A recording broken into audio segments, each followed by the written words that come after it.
We are going live. Come on, let's go. We are going live. I love that. I wish we could have caught part of that. That was amazing. Oh my goodness. So we are live, Facebook. My name's Dr. Cordie Williams, and I'm with a very special guest. Hey. It's such an honor to be in this guy's presence. Oh my goodness. In my opinion, he's a country music legend, but he's got a voice of beauty. He's got a heart and soul. He is just, I've probably had, I don't know, 3-4 conversations, through text, phone call, all that. And I can tell you, this guy is a pure, amazing American, and he cares about this country as much as anybody. So I'm going to shut up. And even though I've destroyed his name a couple of times, and he's correct, which I told him to, because people destroy my name all the time. Coffey Anderson. Come on. Coffey, like you're coughing. Coffey Anderson, my buddy, because I know we're going to be friends for a long time. And we were talking about country music. We were talking about cowboy hats too a little while ago. And what you see is what you get with this beautiful guy right here. So I'm going to shut up for a second. And I'm telling you, this guy, he's like mashed potatoes and gravy. Come on. Like a successful guy that's made it. And he told me his journey, and he told me a story about how he became the man that he is today, and where his journey musically kind of led from, and adversity. And I was already just enamored by his personality, because there's so many people that make it to where you are, Coffey, and then they lose their identity. And so, for a second, before we talk about the event, I just want our viewers to get to know you, because dude, I know I'm going to be your friend for a long time, and I know you're a guy that I could call up and we could just chill and hang out. Yeah. Dude, it's beautiful. It's a beautiful thing to see. So I'm going to shut up now, and you take it, brother.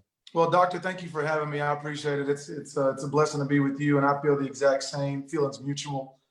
I grew up in Central Texas, and my granddad and my mother's family were all singers, and the church, gospel, I mean, it was Jesus on the main line, tell him what you want. Yeah. I mean, Pentecostal tent revivals. Yeah, I hear you, man. People are getting healed, right? Praise Jesus. They're falling out. I love it, man. So grew up with that. And my family, you had to sang with an A, sang. And when growing up in Central Texas, you would hear that, heaven help us, baby's got her blue jeans, at the skating rink. I got you, man. I was like, I like this. And so I go to our county fair, and this band is playing. And it was one of the guys that was playing guitar and singing was our bread truck. They drove the Mrs. Baird's truck in our area, and the other guy was a UPS man. And, but in my mind, they were rock stars. And they were singing these songs, and everybody knew them. And I was like, I love this. I love everything about it. And combining the gospel with the country, to have the soul voice, but to have the heart of country music and the heartbeat of America. And it's blue collar music. It's the white man's blues is what it really is. And I think merging both sides of the tracks musically has been a gift for me. And I had a band, we were playing, and one day the band was like, you know what? We want more money. And I was like, we don't have any more money. And so the guy was, they quit on me before a show, 4 hours before a show. Oh, man. And I walk out, and I grab my guitar, and I was like, hello, my name is Coffey. I'm from Bangs, Texas, like your grandmama's hair, Bangs. And they started laughing. And I said, you know what? I like to go fishing. I like my truck. I say, God bless you instead of good luck. I like to wear my hat cocked to the side. I never been a gangster. That's just how I ride. They went nuts. Wow. And so I started realizing that people want engagement. People want engagement. People want to know that you're real. And when people ask me, oh, well, you sing country music. Have you just dealt with racism? Has it been terrible for you? And I'm like, you know what? Country people don't care about color. They care if you're authentic or not. Yeah. Because everybody's broke where I grew up. Yeah. Mexican, black, white, we all played on the same football team, and only 4 families had money in our town: feed and seed, insurance, truck driving, and real estate. Yeah.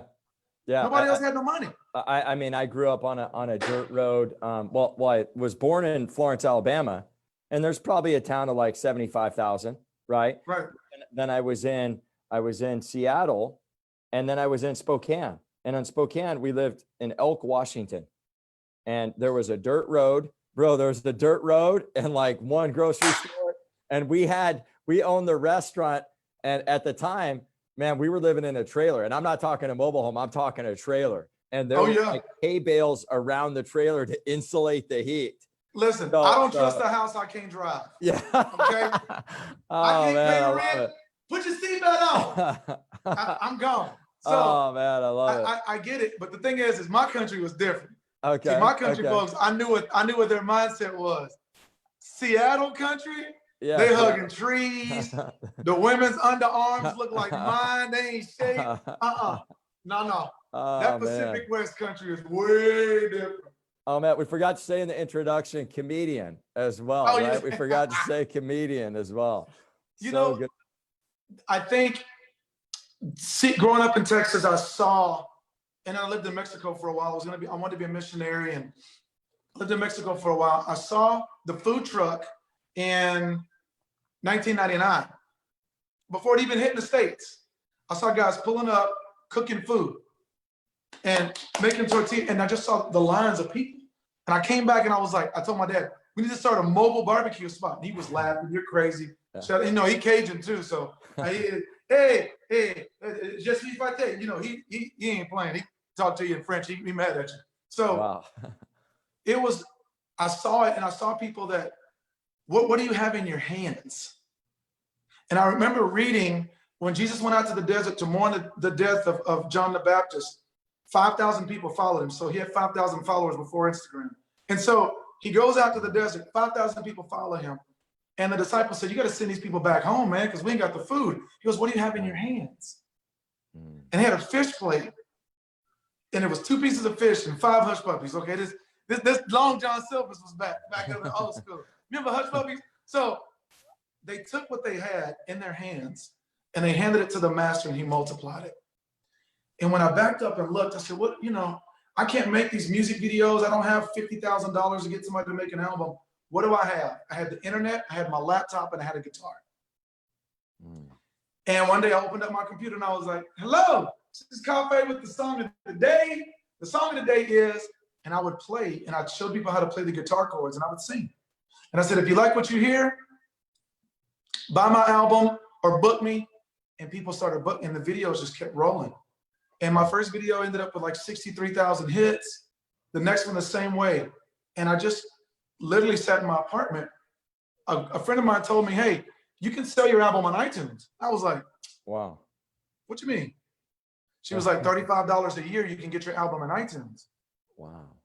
And I realized that if I was in everybody's phone, if I could be in their back pocket, I could make money.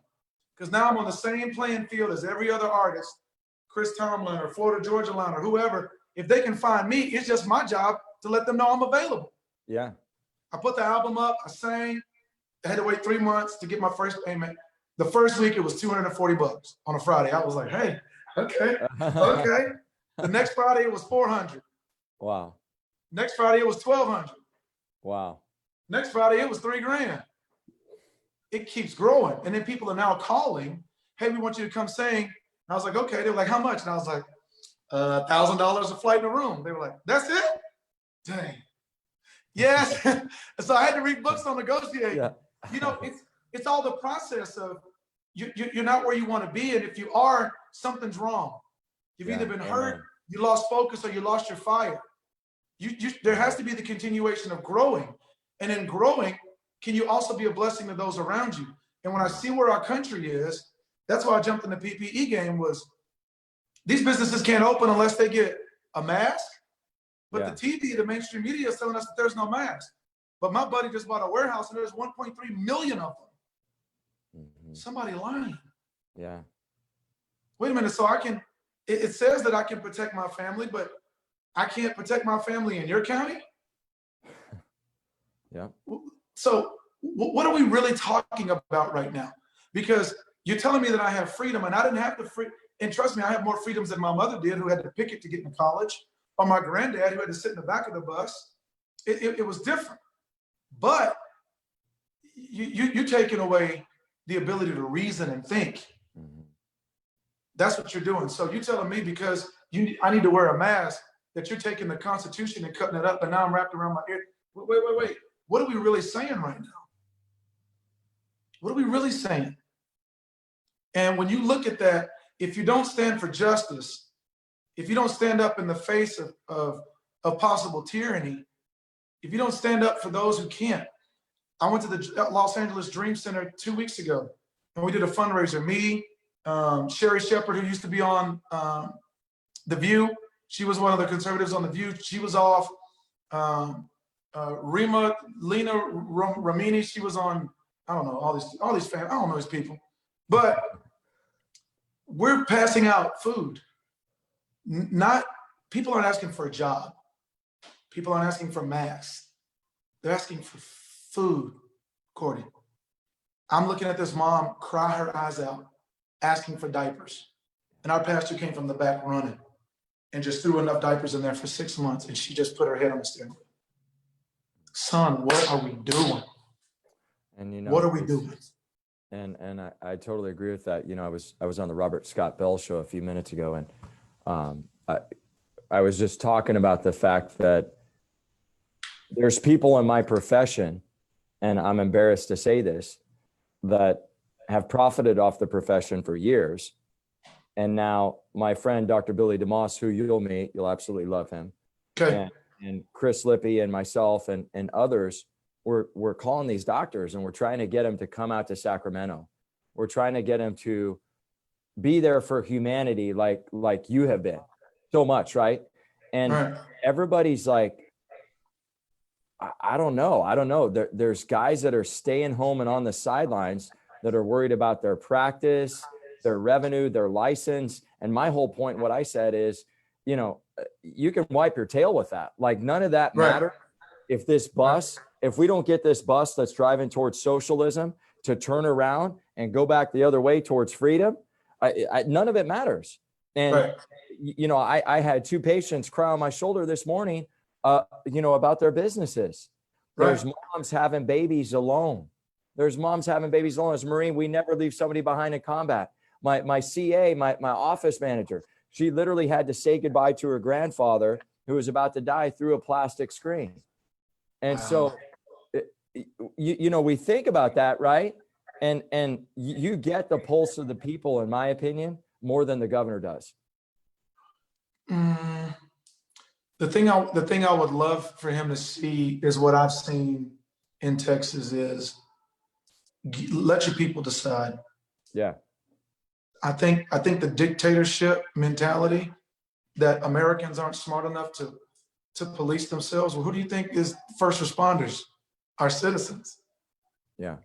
Who do you think went to the police academy? Our citizens. Who do you think's on the front line? Our citizens. When you think that we can't have a weapon to protect our family, but you have armed guards, what are we doing right now? The thing that I've realized when it comes to wanting people to be a part of it, I'm going to tell you this as a peer. I look for those who are looking for me. Yeah. Every time. Even when I'm singing and performing, I'll never cold call a festival. Hey, Stagecoach, come let me sing. Kiss my behind. I want people that want me. Yeah. All of my bookings have came from people emailing me, and we work out a deal and we see if the date's available. So once we start looking at like-minded people, those other chiropractors, they got 2 wings, they got feet, they got a beak. But there's a difference between an eagle and a turkey. Eagles. Yeah. Because come Thanksgiving, turkeys get 8. We don't. I love it, brother. There's a difference. Yeah. So I can't expect you to walk like me or fly like me just because we have the same attributes. We ain't never been the same. Some of y'all pump Kool-Aid, I pump real blood. It's different. It's a difference. So if we continue as patriots to focus and look for those that look for us, we got the right army. Yeah. We got the right army. Mic drop. I love that, bro. I absolutely, that was a mic drop. I give you like 20 of them just to go like this. I love it. I love it. I love it. All day. You know, and that's what we need. And, you know, I think originally when we spoke, you know, I just shared with you how 1776 Forever Free, we just want it to be about freedom and choice. And there's Free Live involved in this amazing organization ran by Vivian. There's the Freedom Angels. There's Lee Dundas, Chris Lippy, Dr. Billy DeMoss, you know, tons of people, Stephanie. There's all these different people like that have come together and that Right. we assembled as an organization. But the underlying meaning is freedom and choice. You know, to Coffey's point, if you want to wear a mask, wear a mask. If you want to quarantine, Right. But don't tell me I have to. And then don't Right. tell me those basic rights to be able to assemble and worship my God, which I'm a Jesus guy. I know you're a Jesus guy, Right. right? We want everybody to have the choice and the opportunity. And so, Absolutely. you know, this event, it doesn't matter if you're transgender, bisexual, whether you're libertarian, you know, Democratic, Republican, you know, whether you're Hispanic, Latino, African American, right. We want you there. If you bleed red, white, and blue, and you think that the tyranny and the atrocities that are facing this state and this United States need to stop, then we want you to stand up on May 23rd, Absolutely, at 12 p.m. and come for some entertainment. We're going to have some amazing bands there, right? Right. We're going to have Buzz Patterson there, retired lieutenant colonel that carried the football for President Clinton. Okay, Yeah. Amazing dude that I interviewed just the other day. And we're going to have this amazing, beautiful, heart-centered man there. And he's going to be sharing his heart and sharing his artistry, one of the God-gifted talents that God gave him, which is to communicate with that beautiful voice he has and Right, that heart and be the Spirit of God for people. You Right. know? I think we have to, this is not a Republican, this is not a Democrat, this is not a LGBT, this is not a traditional relationship, none of that. This is Californians. Amen. And we have a business partner in this specific brothers group, and they have a warehouse and things. They're Muslim. Cool. So and awesome. They're on Ramadan right now, and they're fasting. And what I love about them is what they say is what it is. Period. Yeah. What they say is what it is. Yes, let your yes be yes, let your no be no. And this is for them too. This is for them too, for their business to do better. This is about Californians to open up. This is about us. And if we're really about justice, if we're really about truth, and not just buying ammo and stockpiling it and putting it in a safe and taking care of only me and my three, after a while, when they come knocking, don't be surprised. You have to speak up for those that can't. So Cordie, thank you for having me, man. I appreciate it. May 23rd, we're coming patriotic. We're coming pro-Cali. We're coming pro-America. And we're coming pro-Constitution. And I think people need to know that they're not alone. People need to know that their feelings are valid and that their voices are heard. I love it. I love it. And I've got some t-shirts for you. Okay. You I need a boys medium. You need a boys medium. Do you like this medium? I wear extra tight, bro. The tighter it is, if it's like saran wrap, hey, guns out, sun's out, fun's out, right?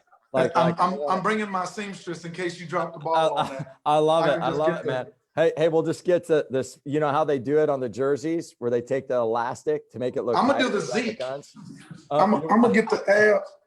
Oh, nice, man. You got to get the little thing where you roll it up to show off the. That's it. The belly. That's it. That's it. I'm winning. I'm here. I love it, baby. I love it. Well, such a pleasure, my man. Thanks for coming on today. Thank you for having me.